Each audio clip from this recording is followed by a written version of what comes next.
Andrew Yeung, thank you so much for coming on the 15-Minute Founder. If you couldn't tell already, we're going to learn everything about you in 15 minutes, which means we're going to dive right in. The first thing I want to ask you, I've heard you are the Gatsby of Silicon Alley. I don't know if you self-call yourself that, but I love that moniker or name. And you throw some of tech's hottest parties. I want to go back to the origin story. I heard everything started as a pandemic-era park meetup, and now it seems like you have this event empire. Take me back to day one. How did this start, and how did it end up where it is today? So a little bit about my background. I've lived in 5 different countries, and I've moved around a lot. And every time you move, you have to sort of uproot your life and build a new community. So when I moved to New York City, or I moved to the States 3 years ago, August 2020, it was the middle of COVID. All the bars, restaurants, clubs. At that time, I loved clubbing. All the stuff was closed down. If you remember the mass exodus, New York City, because of the, it was a hotbed of COVID. Everyone had left. And so I moved here not really knowing anybody. And I took it upon myself to meet people on like all these online forums, Reddit, Twitter,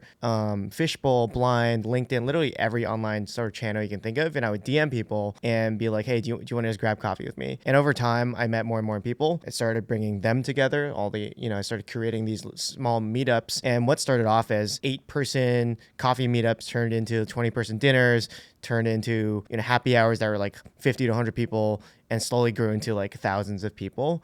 And I just kept that consistency of bringing people together and creating really good environments where people were, the group was curated and everyone was sort of kind and nice and ambitious and that kind of thing. I also worked with a lot of hospitality groups and bars and clubs and restaurants. I had all the leverage in the world because they had no business, about to shut down. So I sort of partnered with them to bring people into their venues. And started off as sort of like parties, meetups, mixers, dinners. I pivoted into sort of conferences because a lot of like tech CEOs started coming, and that's what it is today. Parties, dinners, conferences, maybe retreats one day or summits. But yeah, that's the founding story. I have to ask, is it true that you've never made a cent off your parties or conferences or events? Whether or not that is the case, now I need to ask, let's geek out on the business model / how this even works. Yeah. You show up to an event, amazing events, but what's happening behind the scenes? How do you make an event happen? And then there's money involved, right? How does it actually come to production? So when I moved here 3 years ago, I worked for Facebook, and they had sponsored my visa. I'm from Hong Kong. I have a Canadian passport. So they sponsored my visa to come here. And that actually was always the dream. I always wanted to live in New York City. Facebook made it happen. And then I moved over to Google after because I was actually facing visa issues with Facebook. They wouldn't sponsor my green card. And the thing about the visa, and you probably know this very well, is I can only make money from Google. My income can only come from Google. I can't take on a side gig. I can't even work as a waiter or anything like that. So I couldn't make any income from these events. That was true until November 30th when I got my O1 visa. And so now the business is profitable. I'm making money from the events, but that was, that only happened in the last 3 months. So for about 3 years, I didn't make a single dime. I never sold tickets. I had sponsors, but the sponsors didn't pay me. They just sort of paid the venue. So that's what it looked like. Can you talk a bit about how you actually monetize here? Something that comes to mind is sponsorships, for example, or you could charge for events. What is your strategy or approach here to encouraging people to come, but also running a business and putting on high caliber events? Yeah, so I've done over 100 events. I've only charged once for a gala because galas are incredibly expensive. I think that gala was over like 50 grand for a couple hundred people. So I had to charge tickets, but the whole model is it's sponsorship driven. I see, my role in the company as someone who needs to bring people into the room and then sort of like sell the attention of those folks to the brands that want to sponsor them. So for example, I have a lot of founders coming to these events, anywhere from pre-seed to honestly to like unicorn status. And founders spend a lot of money on a variety of services, banking, law firms, PEOs, recruiting, PR, and all these companies are trying to target these founders. And it's actually really hard to, like you could do LinkedIn marketing, you could do outbound sales, but you can't like run like Instagram ads. It's really hard to, or you can't run like Facebook ads. And so they just need a direct channel. And in this case, like a room full of founders, vetted founders that have raised X amount of money, that's perfect for them. And so that's the entire business model. I put their logo, I put their brand, I put their reps in front of these founders. And they get to reach them directly. You seem and sound very passionate about what you're building and ambitious as well from what I've seen in terms of the evolution. Typically, there are 4 things that drive someone at any moment in time: money, power, pleasure, or fame. For the Andrew of today, which of those 4 forces is the main driving factor? I saw this framework and I loved it. Mine's fame. It's not fame in the sense of I want to be famous. I want to be like a rock star or anything like that. I like to think I keep like somewhat low profile. Like my Twitter is like, it's not even my face on it. And I don't show up to a lot of events. I'm not like making a big, speech in the beginning of every event. I like the idea of being able to influence people and help them improve their lives and improve their careers. And that's why I write a blog for about 32,000 people. I like sort of achieving really hard things like immigrating to a country and building your own business and quitting your 9 to 5 and helping others do the same, because I think it'll improve their lives. So that's why I like fame. It's the idea of being able to inspire and motivate, right now, thousands of people, but hopefully in some point in the future, millions of people. My hunch is that this started somewhere. There was a seed that was planted maybe earlier in your childhood. I saw this awesome quote from your dad where he said, build something for yourself, always think bigger. And for the math geeks out there, I'm a math geek. In order for you or me to be here today, if you take our parents and then our parents' parents and go back 12 generations, that's 4,096 people, or 2 to the 12th power. There's an army of people, over 4,000 people, who have made sacrifices and done many things to allow us to get to where we are today. Take me back to that piece of advice, or baby Andrew. What inspired you then, and do you think maybe led you to where you are today? That is more so my dad being a bit of a hard ass. I remember when I got my first job out of school, or like, graduating, I told my dad about my dream job, which was to work as a I think it was like a brand manager at P&G. Those are like the really hot jobs. It was consulting or like brand manager. And I was like, Dad, I really want this job. And he's like, people don't dream to work at P&G. And I was like, damn, that actually was my dream. And then I didn't get that job. I got another job. And then next I got into Facebook. And from getting to Facebook at the time was like, it was tough. There were a lot of interviews and a lot of things I had to pass. And my dad was like, okay, what's next? You got like, it's one of the coolest companies in the world to work for, but he was like, what's next? And then I got into Google, and he's like, and that's like every Asian parent's dream for their kid to work for Google. And he's like, all right, what are you going to do next? And I was like, I'm going to quit Google. And that freaked my parents out a little bit, but that was more so maybe like a little bit of a chip in my shoulder where it's like, you have to do bigger and bigger things. But that also relates to the earlier point of, I find it very interesting to be able to solve hard problems for myself and then pave the way for others. And right now that is people who are not fulfilled with their tech jobs, or, early entrepreneurs who are looking to build something, or immigrants in this country who are looking to build a great lives for themselves. So all those things resonate with me right now, and I'm inspired to help those people. You mentioned earlier that it had always been your dream to move to New York City. Why is that the case? Just growing up, I spent 18 years in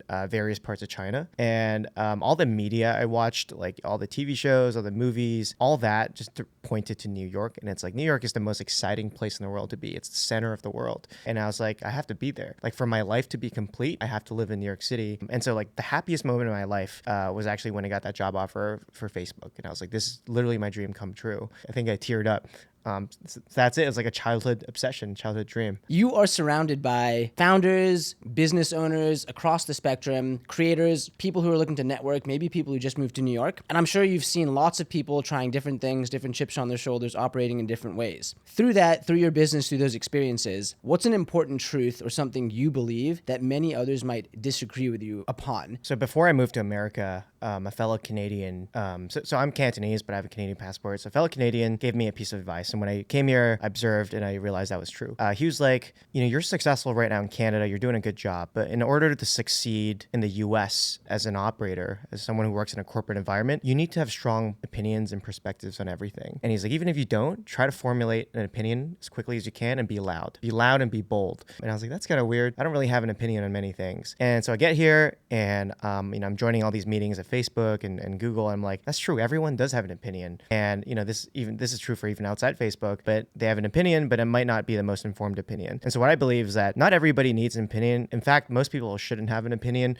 unless you can articulate both sides, or ideally you can articulate the opposing side of your opinion better than the person that's informing you that perspective. It's a very American thing, and I say this sort of as an outsider. Everyone just is strongly opinionated, so it's okay to be neutral and not have a strong belief in many things. Resonates with me. When I was in business school / shadowing some business school classes, professors would sometimes ask who agrees with this or who doesn't agree. The easiest way to get picked is just take the contrarian take. And even if you don't truly agree with it, raise your hand, then you're going to get time to speak there. So having opinions, I think, or like I like to think strong opinions loosely held. And I love what you said around being so well-versed or educated, you can speak to both sides of that argument. Next, I want to read you a headline, and I want you to tell me one, if the headline is true, and if you agree with the headline. Andrew Yeung, he throws hundreds of tech parties. He loves the nightlife scene, but he doesn't drink alcohol.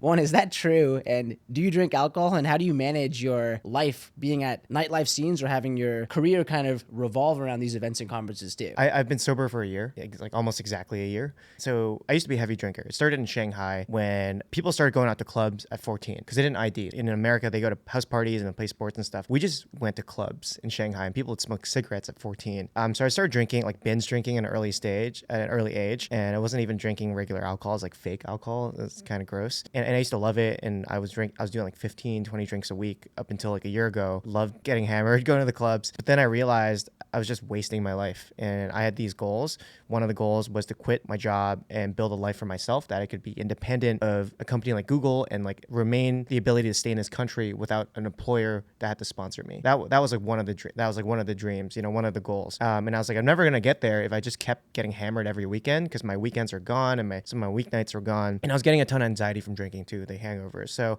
I put a stake in the ground after South by Southwest where I threw a party for 2,000 people and I got very drunk. I was like, I'm not going to do this anymore. I'm just like drinking my life away and actively surrounded myself with non-drinkers. And to this day, I have this group of entrepreneurs who are in a group chat. Most of us don't drink. One of my friends, Elizabeth Gascoigne, runs like a non-alcoholic party company. And I just spent a lot of time with her and she influenced me as well. So it was a very active decision to just want to be more productive. Another intake or supplement question related to that. You have, it seems like a pretty busy, packed schedule. Do you drink caffeine or take any other supplements to help you manage that schedule and build this life for yourself? No caffeine, no supplements. I take vitamin D3 during the winters. But other than that, no caffeine unless I really need it. If I have less than 5 hours of sleep, then I'll do some caffeine. What does a typical day in the life of Andrew look like? When do you go to sleep? When do you wake up? What do you do in terms of meals during the day? And then maybe what does the ideal day look like if you can't hit that every day? Yeah, I'm still trying to figure it out. So I'm 3 months into like my entrepreneurship journey, and I've been on the road 2 to 3 weeks a month. I just got back from Hawaii, and then next week, I'm going to Toronto and Miami, and then Seattle, and then San Francisco, and then LA. So it's like a lot of travel just because of the events. So I don't really have a regular routine. I'd say I'm probably up by 7:30 a.m. I'm in bed by 12. Work out in the morning, and then 2 days a week. I have 4 days a week where I don't take meetings. Tuesday, Thursday, Saturday, Sunday. I'm still working the weekends. I'm trying to get it down to 6 days a week, but I'm working the weekends. Ideal would be I'm up by 6 a.m. I'm in bed by 10 p.m. Just hard when you have events most nights that go until 10 p.m. I have to ask here, some people might hear work weekends or trying to get down to 6 and think, wait, why are you doing that? / you don't take meetings Tuesday and Thursday. Can you break down both aspects for me? Why did you decide to block those 2 days for no meetings? And then why do you work weekends too? Yeah. So the initial thinking is like, I'm only going to work 5 days a week like a normal person. And 2 of those days, I don't take any meetings and I just focus on my own thing. Ends up being more work than I thought. So the Saturday and Sundays are just filler, spillover days where I just have to catch up on the work I didn't complete. So I'm still trying to figure it out. I'm still trying to figure out the routine and the travel and honestly, whether it even makes sense to have an apartment in New York City because I'm on the road all the time. I was thinking about staying in a hotel full time. I need to figure it out. You're at a lot of events. You mentioned there's more travel picking up. As cheesy as it might sound, this might sound cringe. Your network is your net worth. 1, do you agree with that? And then 2, let's get tactical here. What is the best networking advice you have for someone going to these events? How do you actually make the most out of events? Because oftentimes something I hear is, oh, I don't want to go to an event. I'll just be standing around. It's not worth my time. What do the best networkers actually do to make going to one of your events worth it? So I'll start with the first one. Your network is your net worth. So I think there's 2 parts to everything you do in your career. And I think this applies to like building companies as well. But first stage is like, you have to do good work. You have to build a product. You have to do something special. And the second part is you tell people about it. And that's like in a company sense, it's the go-to-market, it's promotion. In a personal career sense, it's networking. It's like telling people what you do and how you can solve their problem. So completely agree. Like the networking is sort of half the battle. Some people believe that you can put your heads down and just build amazing things and the product will speak for itself. And while that's true for very small percentage of people who are just brilliant, most people will need a channel to sort of get themselves out there or get their product out there. The best networking advice I can think of, and I write a lot about this stuff, but if you're going to go to an event, most people think like you go to the event and that's it. It's a 2-hour event, you just spend 2 hours there, you leave and that's it. But in reality, a lot of the work happens before the event and a lot of the magic and the impact happens after the event. And what I mean is before the event, you can put in the work to identify who's there. You can pre-connect with people before the event. I used to do this thing where I'd host smaller meetups before the large event to know a smaller group of people. You can do all the sorts of tactics.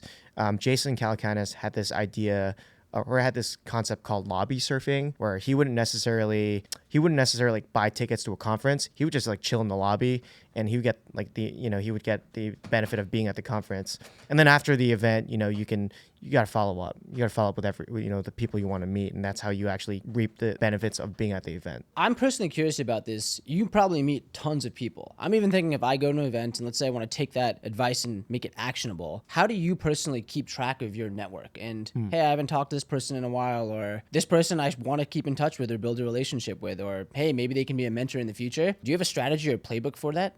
I don't. I'm really bad at that stuff. Actually, I guess my philosophy is one, tactically, I have a Google Sheet. I probably track half the people I meet on it.